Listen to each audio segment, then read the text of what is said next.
For number 16. 16 says identify the domain, range, and asymptotes for the following graphs. And you want to look at 16. This is the first one for 16.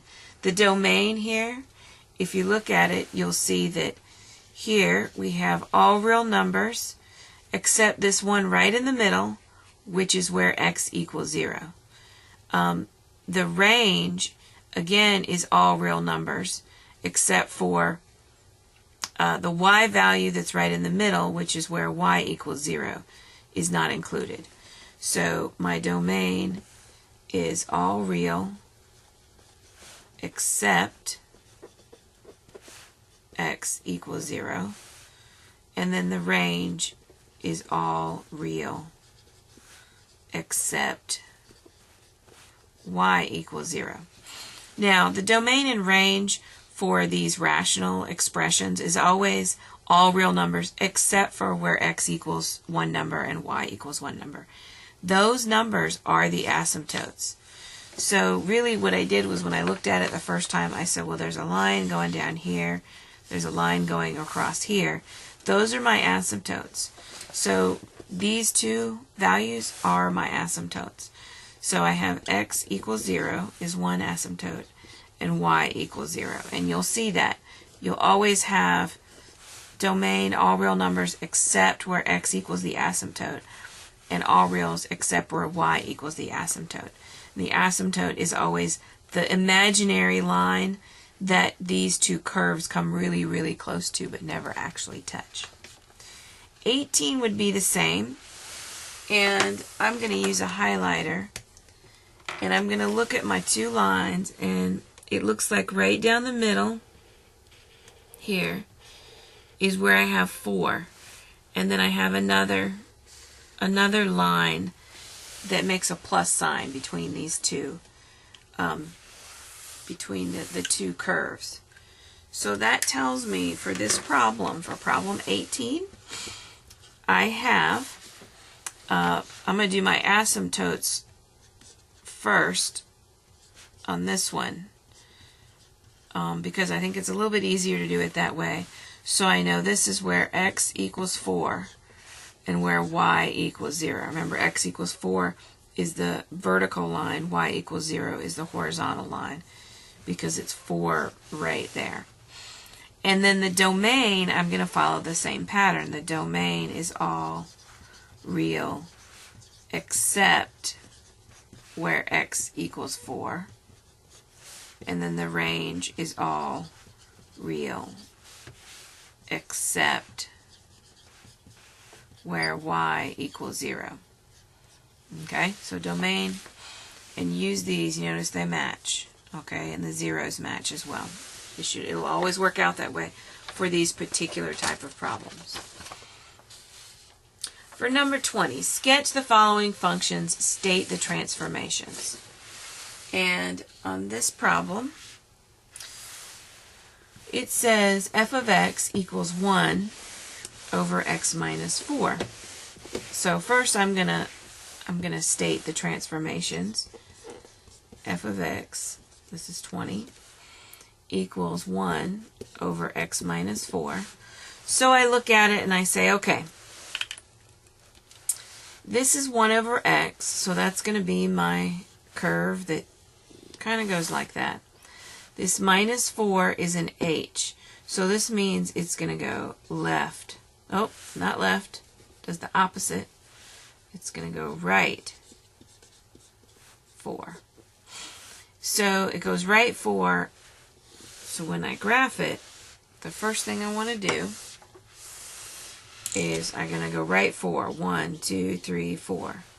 And I'm going to draw myself a dotted line so that I can keep track. And there's nothing out here. That would be a 0. So the y is going to be right along the x-axis.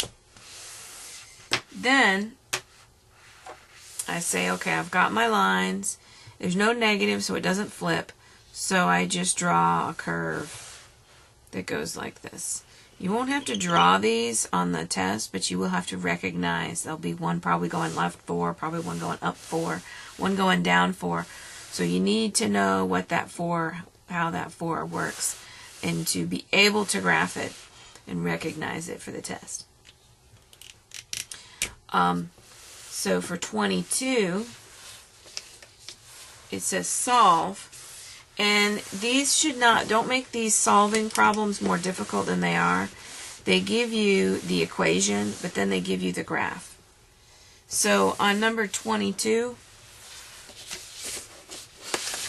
here, it says solve where x cubed equals 4x. Both functions are graphed below.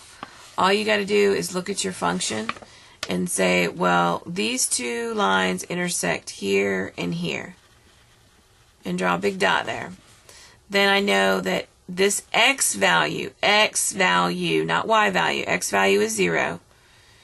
And in this case, I go over, this is over 2 and up 1, 2, 3, 4. So this is at 2, 4. The solution is the x value, not y. X. I can't say that enough. So my two answers here are going to be where x equals 0 and where x equals 2. Okay, so that's all you do is just look at the graph, draw dots where the intersections are, and the x value is your answer. Now we can check it. Let's go ahead and check 0 and 2. Well, 0 squared, does that equal 4x? X here is 0. Well, that's 0. 0 equals 0, so that's right. That's good. The next one, 2 squared, does that equal 4 times 2? I did see 2 squared is, what did I do wrong? 2 squared is 4. I'm doing something wrong.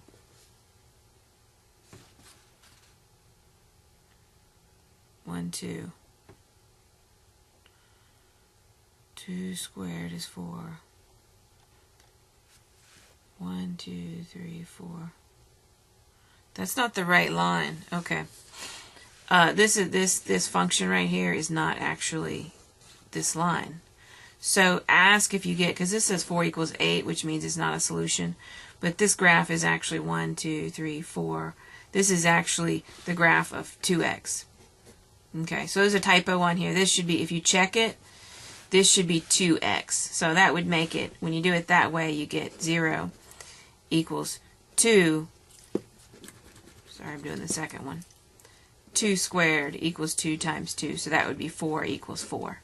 So it's a typo. This 4x should be 2x. The graph doesn't match the function that's up here. So these are the right answers. But there's a typo here. This function is not does not correspond with this actual graph. So if that does happen on the test, make sure you ask, because I can always check that. And little things like that sometimes slip by us when we're editing. All right. 23 is just like a problem we did in class. Okay, make sure you look at that one. That was from the last section we did, or 312. It was from 312, so you can look at that. Number 24. All right, now 24 says, what is the average rate of change for x equals -1 to x equals 1? And the easiest way to do this one is, I'll show you up here for 24. Okay, look at your graph and you say x equals -1, okay, -1, and then x equals 1. So the easiest way for me to do it, because I'm a visual person, is I look at these 2 points and then I draw a dot on them, and then I go up 1, 2, and then I go over 1, 2. Okay? So for that average rate of change, it's just going to be 2 over 2, which is equal to 1, because I go up and over. It would be the same thing for 25.